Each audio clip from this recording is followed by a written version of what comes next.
Hello बच्चों, आज की इस वीडियो में हम लोग साथ करेंगे शब्दश्री की गणित का अंतर के बाद इसका कोड है 822 ये वर्ष 2023 के लिए छठवां सेशन है और इसका आज हम लोग तीसरा पाठ सॉल्व करेंगे। यानी जो ये लास्ट का प्रश्न होता है 23, 24, 25 या आप कह सकते हैं आखिरी का 3, 4 और 5 वाला प्रश्न, ये प्रश्न हम लोग आज सॉल्व करेंगे, तो बने रहिएगा वीडियो में। सबसे पहले देखते हैं तीसरा प्रश्न, और तीसरे पर ही स्टार बन गया है, मतलब ये वाला जो है वो टॉपिक से कट गया है। फिर भी हम इस प्रश्न को हल करेंगे। प्रश्न है निम्न समीकरण के युग्म को रैखिक समीकरणों के युग्म में बदलकर हल कीजिए। तो पहले प्रश्न लिख देते हैं।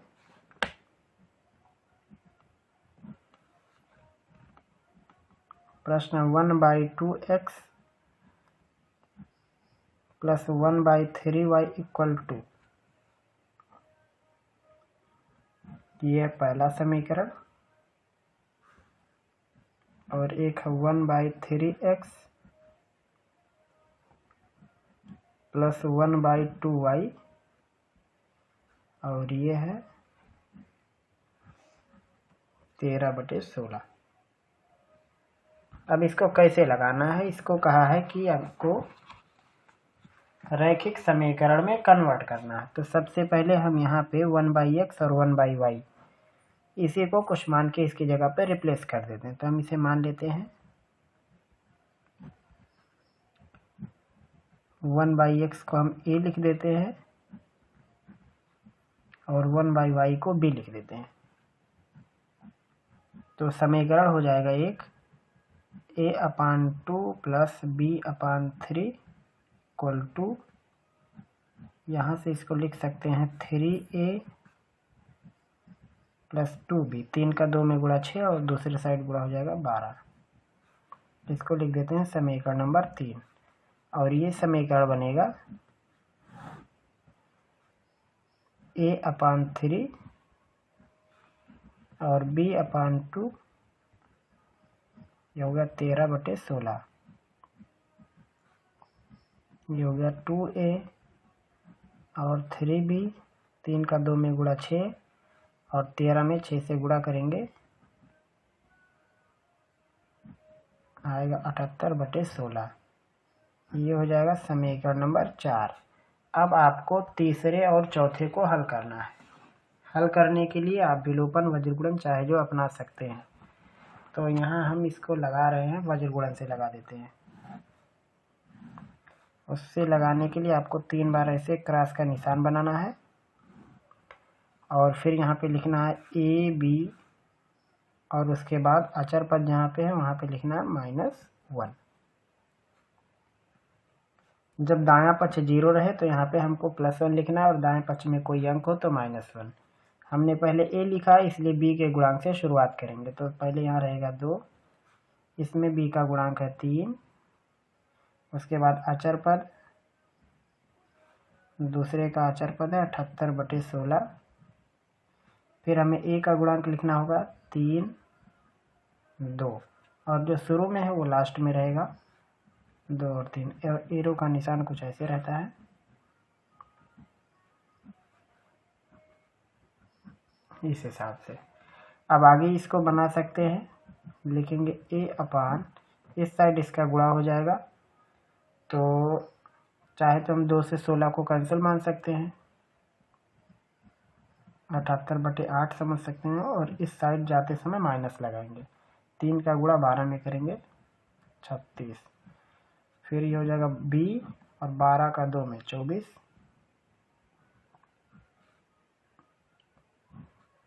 ये यहाँ पे नीचे रहेगा इस साइड से, और फिर 12 का 2 में 24, इस साइड से इधर का गुणा करेंगे, तो 3 का 78 में गुणा कर देते हैं, आएगा 234/16, और बराबर होगा ऋण 1/3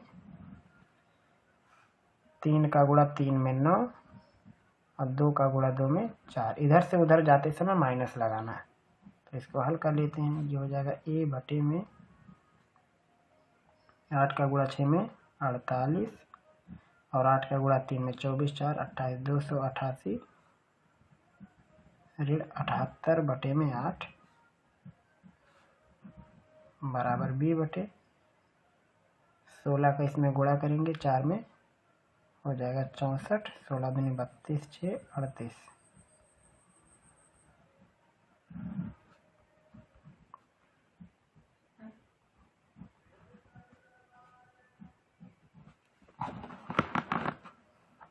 ये हो गया a बटे में, घटाएंगे 8 में से 8 घटाएंगे 0, 8 में से 7 जाएगा 1 और ये हुआ 2 ऋण 210 बटे में 8 बराबर b बटे 4 में से 4 घटाएंगे 0, 8 में से 3 घटाएंगे 5 और 3 में से 2 घटाएंगे 1 और ये हो जाएगा ऋण 1 बटे 5। अब एक बार पहले वाले टर्म को लास्ट के बराबर, फिर दूसरे वाले टर्म को लास्ट के बराबर। तो जब यहाँ पे लिखेंगे a बटे ऋण 210 बटे 8 बराबर ऋण 1 बटे 5 या b बटे 150 बटे 16 बराबर ऋण 1 बटे 5।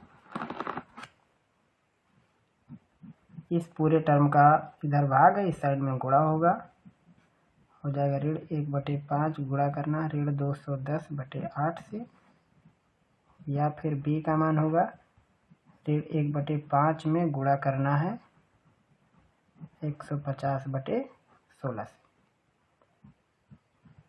ये का मान ऋण और ऋण का गुणा धन हो जाएगा। 5 से 210 को काट सकते हैं तो कितना बचेगा, ये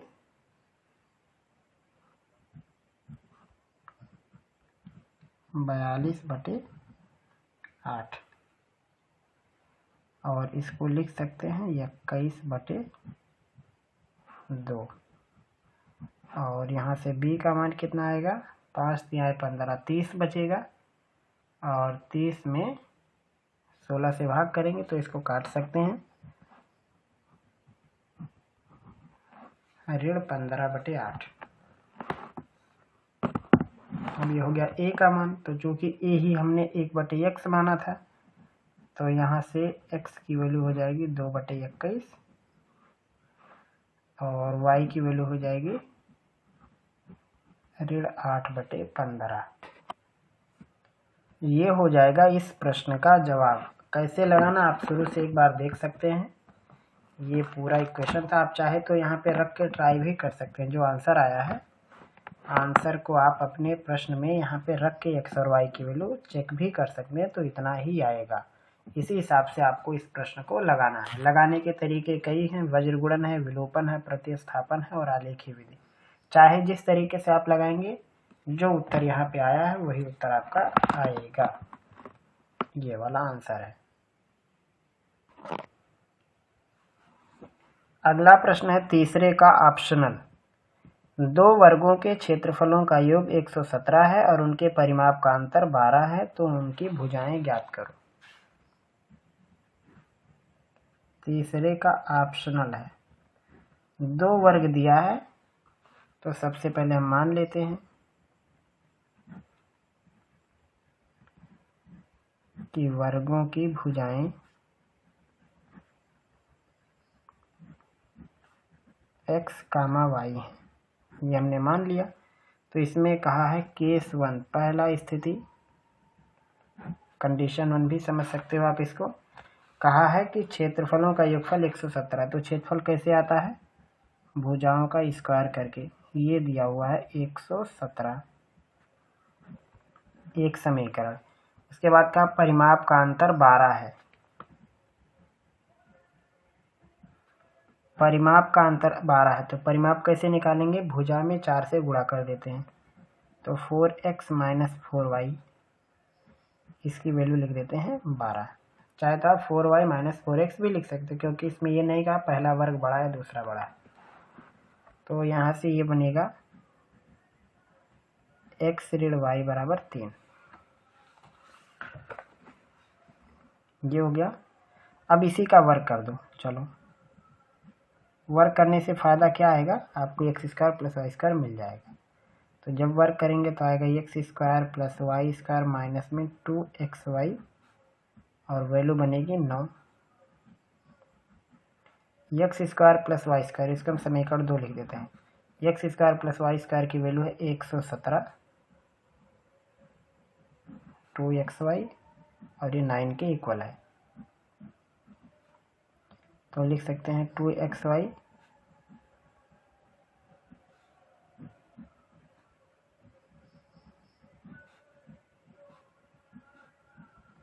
कितना आएगा हल करने पर, या एक्स वाई की वैल्यू कितनी बनेगी, 2 से भाग हो जाएगा, 54 गुणा करके 54 बनेगा। इसको लिख देते हैं समीकरण नंबर 3।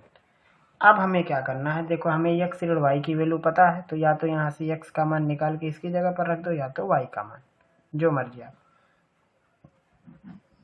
लिखेंगे समीकरण नंबर 2 से x की वैल्यू बनेगी 3 + y, तो हम यहाँ x की जगह पे 3 + y लिख देंगे। लिखेंगे समीकरण 3 में x = 3 + y रखने पर, तो जब रखेंगे x की जगह 3 + y तो हो जाएगा 3 + y × y 54, या इसको लिख सकते हैं 3y + y स्क्वायर 54 बराबर 0। इसको रीअरेंज कर सकते हैं, y स्क्वायर 3y 54, गुणा करके 54 लाना, घटा के 3 लाना है, तो 9 का गुणा 6 में 54, 9 में से 6 जाएगा 3, तो ये हो जाएगा x, ये y स्क्वायर 9y 6y - 54 = 0। थोड़ा आगे लेते हैं इसको,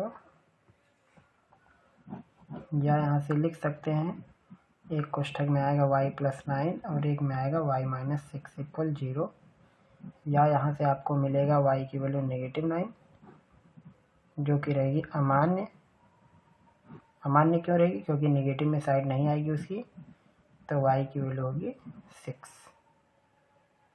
क्योंकि यहाँ मात्रक वर्ग मीटर था तो इसको लिखेंगे मीटर। y का मान इतना होगा, तो x का मान कितना आएगा, यहाँ पे रख देंगे y का मान 6, तो आएगा 3, x की वैल्यू आएगी 6 3 9 मीटर। तो अब आप चाहे तो अपना उत्तर भी चेक कर सकते हो, एक 6 मीटर एक 9 मीटर आया है। पहला है 117, तो 6 का वर्ग 36 और 9 का वर्ग 81, जोड़ेंगे तो 117 आएगा और 9 में से 6 घटाएंगे तो 3 आएगा। या फिर परिमाप निकालना है तो 9 का गुणा 4 में करेंगे और फिर 6 का गुणा 4 में करेंगे। 9 का गुणा 4 में 36 और 6 का गुणा 4 में 24, 36 में से 24 घटाएंगे तो 12 आएगा। तो इस हिसाब से आप अपने मतलब जो प्रश्न आपने हल किया है उसका जवाब भी चेक कर सकते हो। तो इसी हिसाब से आपको प्रश्न लगाना है। थोड़ा सा आगे करके आपको दिखा देते हैं। ये चौथा प्रश्न है, 60 मीटर ऊंची एक मीनार की चोटी से एक मकान की छत और आधार के अनुमान कोण 45 और 60 अंश है। मकान की ऊंचाई बतानी है और साथ में बताना है मीनार से कितनी दूरी पर है। तो जहां से अनुमान कोण आपको पता करना होता है तो वो चीज ऊंची रहती है, ये बात आपको ध्यान में रखना है। चौथा प्रश्न, सवाल में ये है कि मीनार से अनुमान कोण देखा गया, यानी मीनार ज्यादा ऊंचा है। हम यहाँ पे रफ इमेज बना देते हैं AB, इसको मीनार घोषित कर देते हैं और उसके बगल में एक छोटा सा घर बना देते हैं CD, ये है घर। सवाल में यह है कि मीनार की शिखर से मकान की छत, ये मान लो मीनार का शिखर है और ये मकान का छत, इसको देखने पर अनुमान कोण बना 45 अंश। अनुमान कोण हकीकत में यहाँ ऊपर बनता है, तो अगर वो और ये दोनों देखा जाए तो बराबर है। दूसरा ये उसको आधार को जब देखे हैं तो बना है 60 अंश।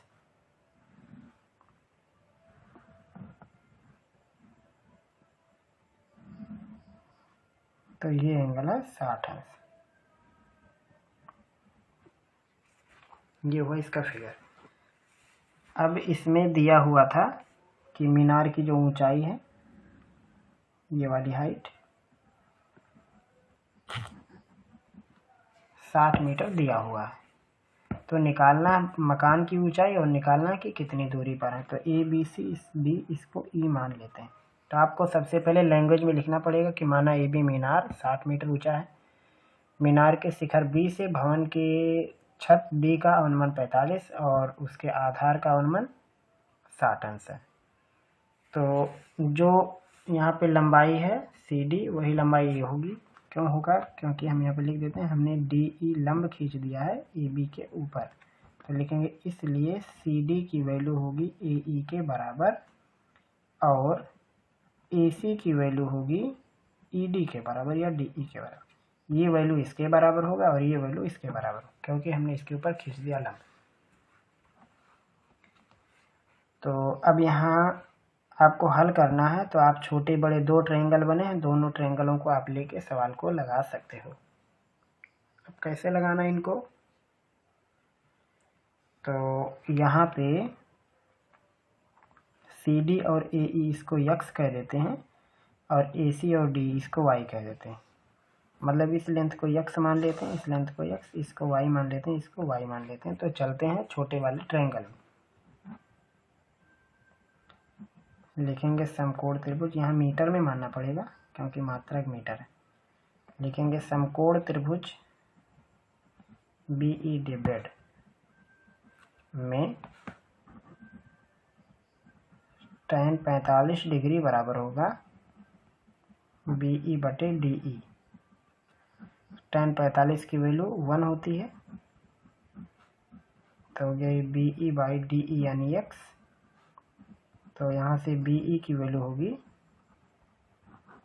एक्स मीटर, यानी ये लेंथ हो गया यहाँ पे डी ई का मान हमने वाई माना है, तो ये हो जाएगा वाई मीटर, ये वाली लेंथ। अब चलते हैं, एक छोटू मोटू ट्रायंगल है। लिखेंगे समकोण त्रिभुज बी ए सी में, इसमें लगाना पड़ेगा tan 60 डिग्री, लंब है यहाँ से यहाँ तक, और ये सी ए। tan 60 का मान होता है √3 बी ए। बी ए दो खंड में है, या तो आप चाहे तो लिख सकते हो बी ए का मान है 60 बटे सी ए, ये है वाई। तो यहाँ से वाई का मान आएगा 60 बटे करड़ी में 3, या वाई का मान परिमीकरण करेंगे तो लिखेंगे 60 करड़ी में 3 बटे 3, 20 करड़ी में 3 मीटर। ये हो गया वाई का मान। तो अब आप यहाँ पे एक बात नोटिस कीजिए कि हमें वाई तो मिल गया, अभी गायब है एक्स। उसको कैसे निकालेंगे? उसको निकालने का तरीका क्या है? पूरे मीनार की ऊंचाई दिया हुआ है 60 मीटर, तो आपको ए बी की वैल्यू दिया है,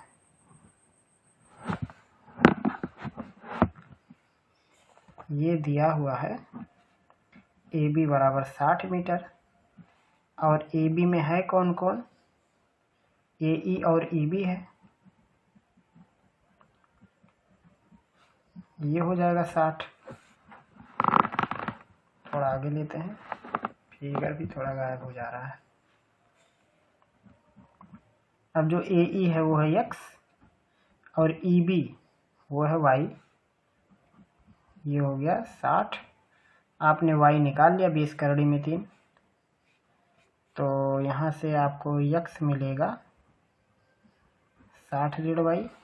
थोड़ा ऊपर आते हैं, तो एक्स की वैल्यू बनेगी 60 ऋण वाई की जगह पे 20 करड़ी में 3, या तो 20 कॉमन ले सकते हैं, 3 ऋण करड़ी में 3 मीटर, ये हो गया एक्स। यानी मकान की ऊंचाई बनेगी 20 करड़ी में 3 मीटर, और जो घर की दूरी है घर से मीनार की वो है वाई, तो वाई का मान आपने निकाल लिया 20 करड़ी में 3। तो यहाँ पे लिखेंगे इसलिए भवन की ऊंचाई x बराबर 20 3 ऋण करड़ी में 3 मीटर कामा मीनार से भवन की दूरी 20 करड़ी में 3 मीटर है। ये हो जाएगा इसका जवाब। आप इसको नोट कीजिए, हम शुरू से आपको दिखा देते हैं। यह इसका चित्र और यह है इसका जवाब। अगला है चौथे का ऑप्शनल। ये भी ट्रिग्नोमेट्री का ही प्रश्न दिख रहा है। एक 80 मीटर चौड़ी सड़क है। चौथे का ऑप्शनल है, तो यहाँ पे इसे बना लेते हैं। एक सड़क को इसे रफ इमेज है, 80 मीटर का है। और उसके बाद क्या है, दोनों आमने सामने समान ऊंचाई के दो खंभे हैं। रोड के दोनों तरफ एक ही हाइट के दो खंभे, मतलब दोनों की ऊंचाइयां समान माननी। मान लेते हैं एक खंभे को AB, दूसरे खंभे को CD। दोनों खंभों के बीच सड़क के एक बिंदु से खंभों के शिखर के उन्नयन कोण 30 और 60।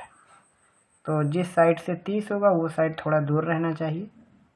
तो हम ये वाली साइड को 30 मान लेते हैं कि यहाँ से उन्नयन कोण है 30 अंश, और जो निकट रहेगा उधर का एंगल बड़ा रहेगा। ये सारी चीज़ हमने ट्रिग्नोमेट्री के हाइट एंड डिस्टेंस में समझाया कि एग्जैक्ट इमेज कैसे बनाना होता है।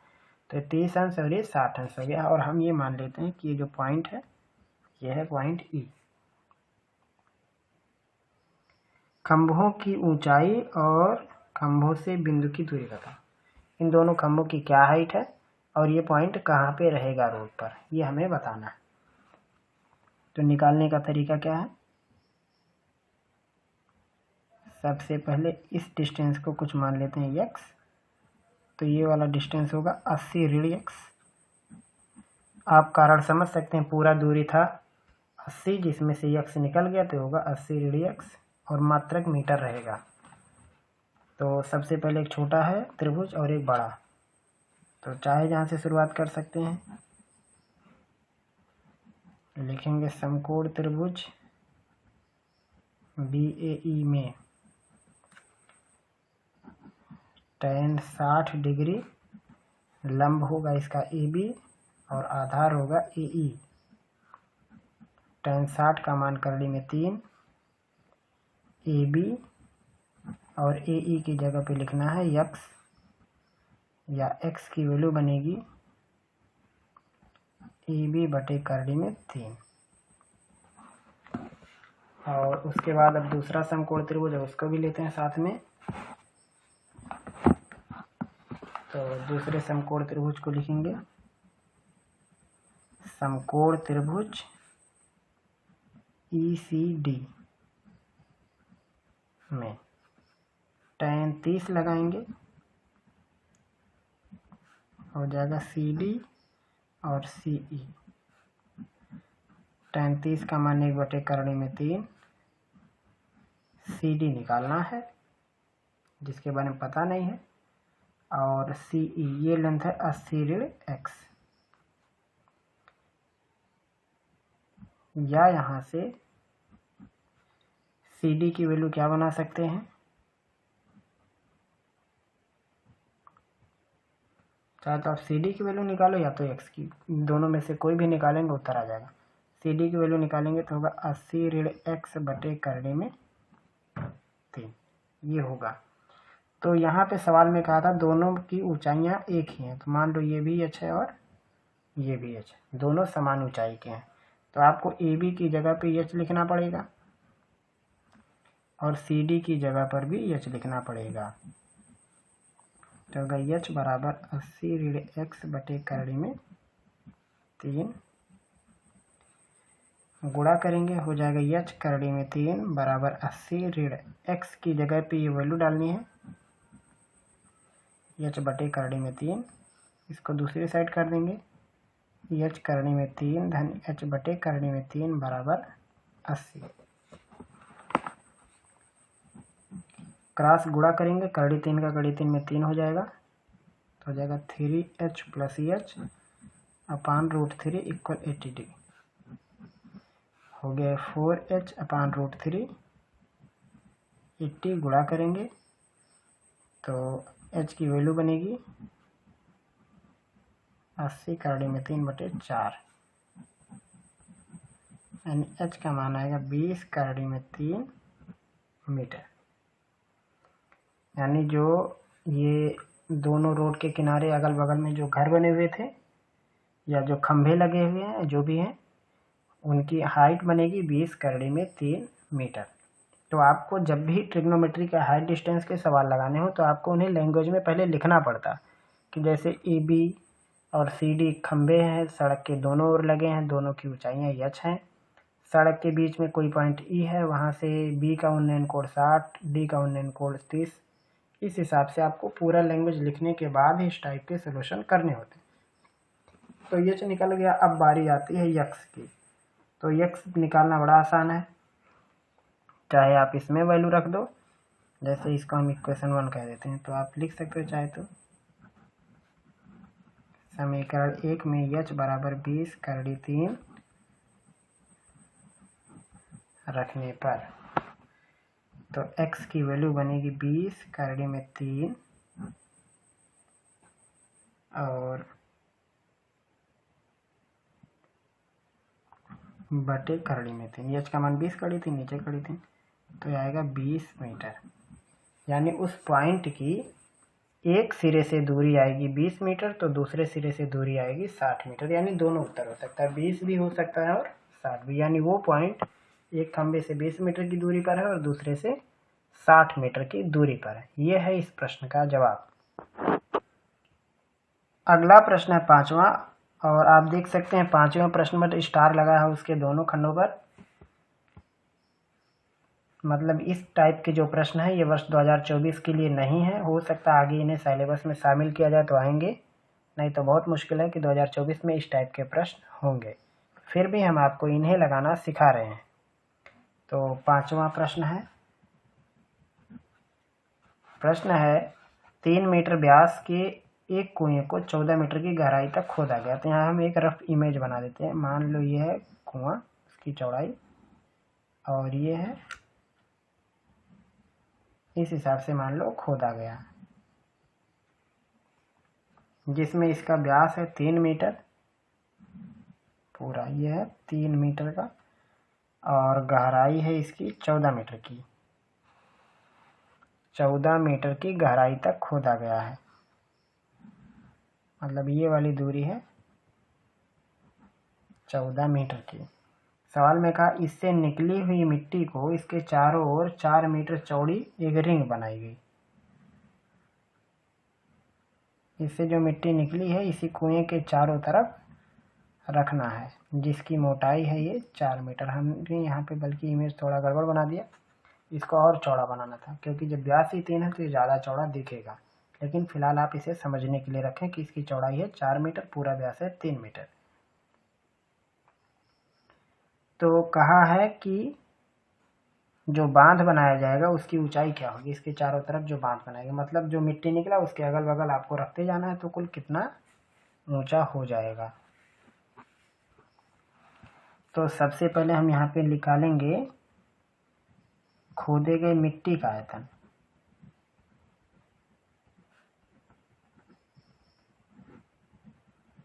खोदे गए मिट्टी का आयतन जो कि कुआं है, तो होगा πr² h। पहले इसको हल कर देते हैं। पाई r का मान हो जाएगा 3 का आधा, 3/2 इसका वर्ग, और h है 14, 3 का वर्ग 9, 2 का वर्ग 4, तो हो जाएगा पाई 9, 4 और 14। इसको लिख सकते हैं पाई, और ये हो जाएगा 126/4 मीटर क्यूब। इतना घन मीटर मिट्टी बाहर आएगा। अब यही मिट्टी इस बांध में भी आना है, तो इस बांध का आयतन और मिट्टी का आयतन बराबर होगा। लिखेंगे आगे बांध का आयतन। तो बांध भी कैसा है, बेलनाकार ही है। उसको निकालने के लिए क्या करेंगे, बाहर वाले बेलन के आयतन में से अंदर वाला आयतन घटाएंगे। तो इसको लिखेंगे पाई इसकी त्रिज्या को हमने r माना था, इसको कैपिटल R कह देते हैं, तो होगा पाई r स्क्वायर h मान लेते हैं, तो कैपिटल H लिखा था, स्मॉल h लिखे थे, इसको कैपिटल H मान लेते हैं। जो इसके चारों तरफ बाँध बनेगा उसको पाई r square h minus pi r square h लिखेंगे इस हिसाब से, क्योंकि एक खोखला बेलन बनेगा। देखो चित्र ऐसा को दिखेगा, जब हम बाँध बनाएंगे तो उसके अंदर हमने खोद दिया है, तो इसकी कुछ हाइट होगी जो कि अंदर जाएगा। तो पाई r स्क्वायर h मतलब इस पूरा ये वाला त्रिज्या लेना है इंटू बंधे की मोटाई लेनी है, फिर पाई छोटा वाला r और उसका h लेना, घटा देना। तो आयतन जैसे घटाएंगे तो हमें बाँध का आयतन आ जाएगा। तो इसमें कॉमन पाई h, r की वैल्यू कितनी हो जाएगी 3/2 और 4 मीटर चौड़ा ये था, तो 3/2 में 4 जोड़ देंगे तो होगा 11/4, 11/4 का वर्ग हो जाएगा। ऋण दूसरा वाला था 3/2, 11/4 नहीं 11/2 बनेगा, हम जोड़ के देख लेते हैं ना, 4 धन 3/2, 2 चौको 8 3, 11/2 बनेगा। और ऋण यह है 3/2 का वर्ग पहले से,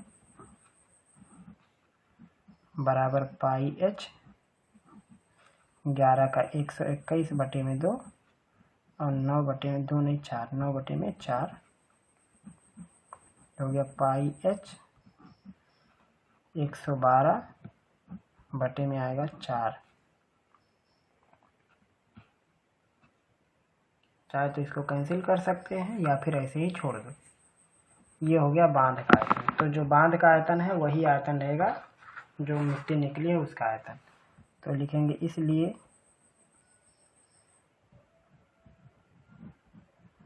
कुएं का आयतन, या फिर आप लिख सकते हैं खोदी गई मिट्टी का आयतन, बराबर होगा बांध का आयतन। तो कुएं का आयतन कितना आया, पाई 126/4 और इसका है पाई h 112/4। आप कैंसिल कर सकते हो 4 से 4 को, पाई से पाई को। तो यहाँ से h का मान आएगा 126/112, या फिर h का मान आएगा 63/56। और भी काट सकते हैं इसको 9/8, या फिर लिख सकते हैं 1 सही 1/8 मीटर। चाहे तो इसको आप दशमलव में बदल सकते हो, यानी जो इसका बांध बनेगा चारों तरफ उसकी ये हो जाएगी ऊंचाई। तो केवल इसमें यही निकालना था कि बांध कितना ऊंचा बन जाएगा।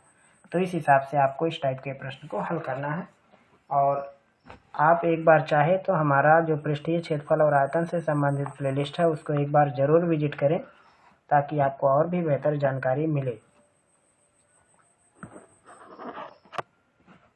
अगला प्रश्न है 5वें का अथवा। ये प्रश्न है एक खोखला गोला जिसका आंतरिक और बाह्य व्यास दिया हुआ 4 और 8। तो हम पहले फिगर बना देते हैं। अंदर का और बाहर का व्यास दिया था, इसमें दिया हुआ है एक व्यास है 8 और एक है 4। तो अंदर वाले का व्यास 4 है, मतलब इसका बनेगा 2 सेंटीमीटर, और बाहर वाले का दिया था 8, तो ये बनेगा 4 सेंटीमीटर, और एक बनेगा 2 सेंटीमीटर। या फिर ऐसे आप लिख सकते हो कि R1 का मान बनेगा 4 सेंटीमीटर, R2 का मान 2 सेंटीमीटर। या फिर आप लिख सकते हो बाह्य गोले का व्यास 8 सेंटीमीटर, तो त्रिज्या R1 4 सेंटीमीटर, अंदर वाले गोले का व्यास 4 सेंटीमीटर, इसलिए त्रिज्या R2 बराबर 2 सेंटीमीटर, इतना बनेगा। उसके बाद कहा इसको पिघलाकर एक शंकु बनाएं। तो सबसे पहले तब गोले का आयतन निकालना पड़ेगा।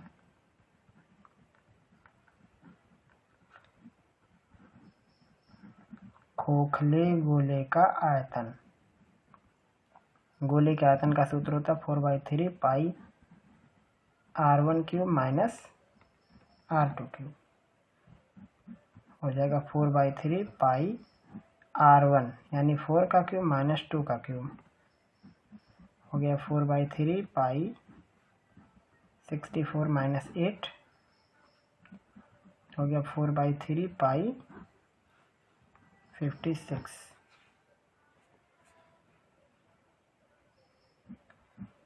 या 4 का गुणा 6 में करेंगे 24 4 पंजे 20 2 22 224/3 पाई सेंटीमीटर क्यूब। ये हो गया इतना घन सेंटीमीटर गोले का आयतन। अब इसी को पिघला के शंकु को बनाए हैं जिसका व्यास दिया हुआ 8 सेंटीमीटर। तो इसमें दिया हुआ है शंकु का व्यास 8 सेंटीमीटर लिखेंगे, इसलिए उसकी जो त्रिज्या बनेगी वो बनेगी 4 सेंटीमीटर। इसकी ऊंचाई नहीं पता, वो निकालना है और तिर्यक ऊंचाई निकालनी है। तो यहाँ पे लिखेंगे पिघलाने पर शंकु का आयतन बराबर खोखले गोले का आयतन। शंकु का आयतन और खोखले गोले का आयतन बिल्कुल बराबर हो जाएंगे। और जो शंकु का आयतन बनेगा वो कितना बनेगा? शंकु के आयतन का सूत्र होता है 1/3 पाई R²h, जहाँ R है शंकु की त्रिज्या और h है शंकु की ऊंचाई। और ये गोले का आयतन कितना है? 224/3 पाई। पाई से पाई खत्म, 3 से 3 खत्म, तो ये हो गया R² बराबर 224। R का मान 4 दिया तो हो जाएगा 4 का वर्ग h बराबर 224। 4 का वर्ग 16 हो जाएगा, तो h बराबर हो जाएगा 224/16।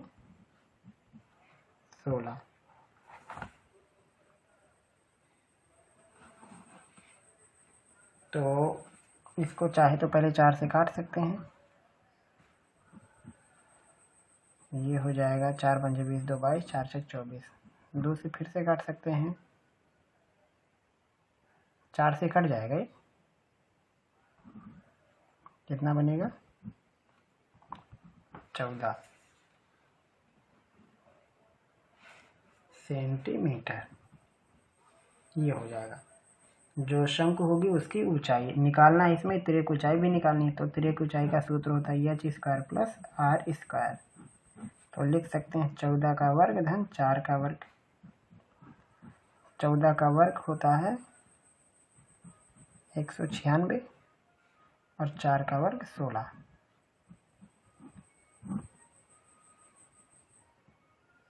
कितना बनेगा? 6 6 12 9 1 10 11 1 1 2 212 सेंटीमीटर।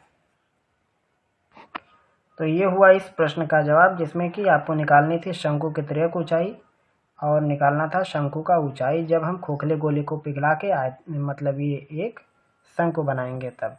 तो इस हिसाब से आपको इसी मतलब टाइप के प्रश्नों को हल करना है। जब भी एक आयतन को पिघला के दूसरा बनाना हो तो दोनों के आयतन बराबर होंगे, और ये आयतन के संरक्षण के सवाल इन्हें कहते हैं हम।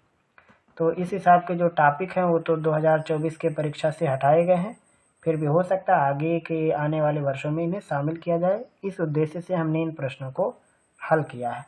तो उम्मीद है कि आपको बताई गई सारी बात समझ में आई होगी। अगर आपका कोई भी प्रश्न टॉपिक या कन्फ्यूजन होगा तो आप हमें ज़रूर बताएंगे। फिर मिलेंगे हम लोग जल्द ही अगले पार्ट में अगले टॉपिक के साथ।